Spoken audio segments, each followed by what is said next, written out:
வணக்கம் மக்களே. Option A Vijay, option B DMK. OPS கொடுத்த 2 ஆப்ஷன்கள்.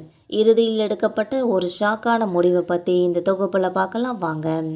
சென்னை வேப்பேரியில் நடைபெற்ற பன்னீர்செல்வம் தலைமையிலான மாவட்ட செயலாளர் கூட்டத்தில் யாருடன் கூட்டணி வைக்க விரும்புகிறீர்கள் என மாவட்ட செயலாளர்களிடம் பன்னீர்செல்வம் சார்பாக கருத்து கேட்கப்பட்டது.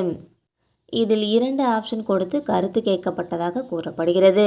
அனைத்திந்திய அண்ணா திராவிட முன்னேற்ற தொண்டர்கள் உரிமை மீட்பு கழகத்தின் நிர்வாகிகளுடன் நேற்று பன்னீர்செல்வம் சந்திப்பு நடத்தியுள்ளார்.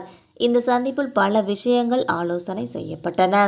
அதன்படி அதிமுகவில் மீண்டும் இணையலாமா அல்லது அதிமுகவுடன் கூட்டணி வைக்கலாமா அல்லது தாவேகாவுடன் கூட்டணி வைக்கலாமா, திமுகவுடன் கூட்டணி வைக்கலாமா என்று பன்னீர்செல்வம் ஆலோசனை செய்ததாக கூறப்படுகிறது.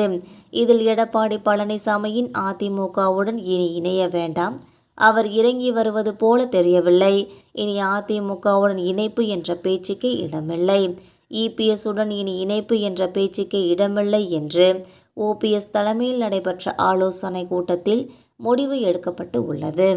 இன்னொரு பக்கம் மாவட்ட செயலாளர் கூட்டத்தில் யாருடன் கூட்டணி வைக்க விரும்புகிறீர் என மாவட்ட செயலாளர்களிடம் பன்னீர்செல்வம் சார்பாக கருத்து கேட்கப்பட்டது. இதில் 2 ஆப்ஷன் கொடுத்து கருத்து கேட்கப்பட்டதாக கூறப்படுகிறது. Option A TVK, option B DMK என்று 2 ஆப்ஷன் கொடுத்து கேள்வி கேட்கப்பட்டது. இந்த 2 ஆப்ஷன்களை கொடுத்து மாவட்ட செயலாளர்களிடம் கருத்துக்கள் பெறப்பட்டது. இதில் பெரும்பாலான நிர்வாகிகள் தாவேகாவுடன் கூட்டணி வைக்கவே அதிக அளவில் விருப்பம் தெரிவித்ததாக தகவல்கள் வெளியாகி உள்ளது.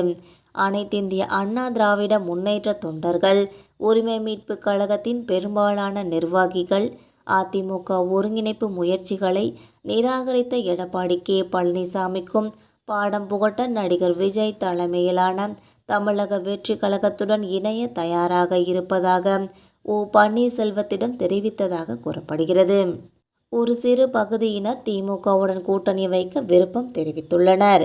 இந்த கழகத்தை வழிநடத்தி வரும் முன்னாள் முதலமைச்சர் பன்னீர்செல்வம் தை பிறந்தால் வழி பிறக்கும் என்று கூறி பொங்கல் முடியும் வரை நாம் முடிவெடுக்க வேண்டாம், அதன்பின் முடிவு எடுக்கலாம் என்று இப்போதைக்கு தனது முடிவை தள்ளி போட்டுள்ளார். எனினும் பழனிசாமிக்கு நிச்சயம் ஒரு பாடம் புகட்டுவோம் என்றும் இனி கட்சி ஒருங்கிணைப்பு என்று கோர மாட்டோம் என்றும் தனது ஆதரவாளர்களின் கருத்தை பன்னீர்செல்வம் அவர்கள் ஏற்றுக்கொண்டதாகவும் பன்னீர்செல்வம் தெரிவித்துள்ளார்.